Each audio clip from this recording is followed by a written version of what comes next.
you work for a man like Mr. Burns? Well, he's not all bad. He did send me this nice thank you card. Marge, Bart, Lisa, and Maggie. Dad, this doesn't have your name on it. Kids, won't you step outside for a second?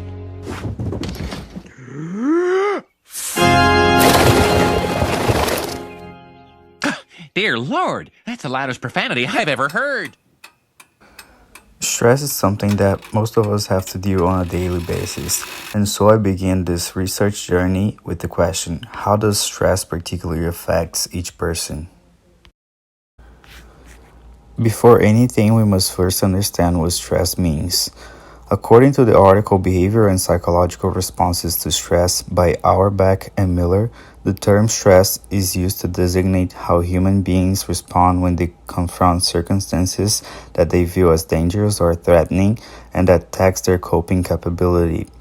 Stressful events or stressors elicit a wide range of responses in humans. They not only bring about immediate psychological changes, but also affects people's emotional state, the use of their intellectual abilities, their efficiency at solving problems, and their social behavior. When experiencing stress, people take steps to do something about the stressors, eliciting the stress and to manage the emotional upset they're producing. These maneuvers are called coping responses. According to consultant and speaker Grace LaConte, we have 4 responses to fear as a leader. Fight, go on the offensive, reacting aggressively to eliminate the problem. Flight, avoiding the problem by retreating to a safer position. Freeze, shut out the problem by pretending like it's not happening. Or face, confronting the problem directly.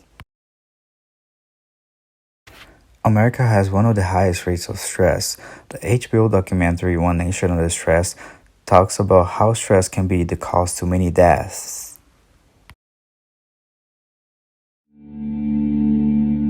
What's the story with her? How old is she? 20. Jesus Christ. We cannot ignore the impact of stress on our society and what it's doing to people in very, very tragic ways. In the United States, life expectancy is dropping faster than any other developed demographic in the world. We're drinking more, we have a massive obesity epidemic, and uncontrollable chronic stress. Liver cirrhosis, drug overdose, and suicide. They are called deaths of despair.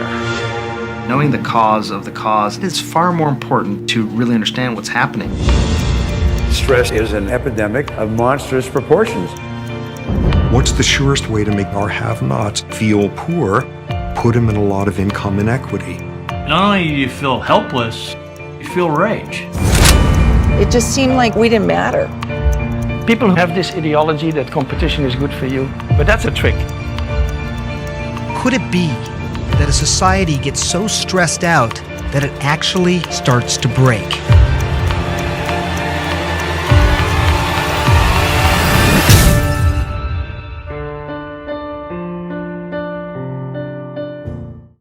After learning about what stress is, I started looking about how it can affect our health, and I stumbled upon a very interesting research in which shows that stress has both physical and psychological components, and that the way a person can anticipate a certain stressor and then control it largely defines the resulting stress response. This implies that not all stimuli that elicit strong neuroendocrine responses are real stressor, but only those that exceed the individual's ability to change and adapt. My next step was to look for evidence about stress level in different age groups. The American Psychological Association says that our ability to manage stress and achieve healthy lifestyles varies by age. I found that the younger generations suffer a lot more from stress, and they're a lot worse in managing it than the other generations, which are the closest to bringing their stress level in line with their definition of a healthy stress level. So I assume the more you live, less worry about things you get. In conclusion, I believe that my research was just the tip of the iceberg, and that 5 minutes is such a short period of time to show the infinite amount of content and variables that my question brings. If I had more time, I would continue my journey and look for more evidence in the difference of stress levels in men and women, for example, and also ways to decrease it. If that's all, folks.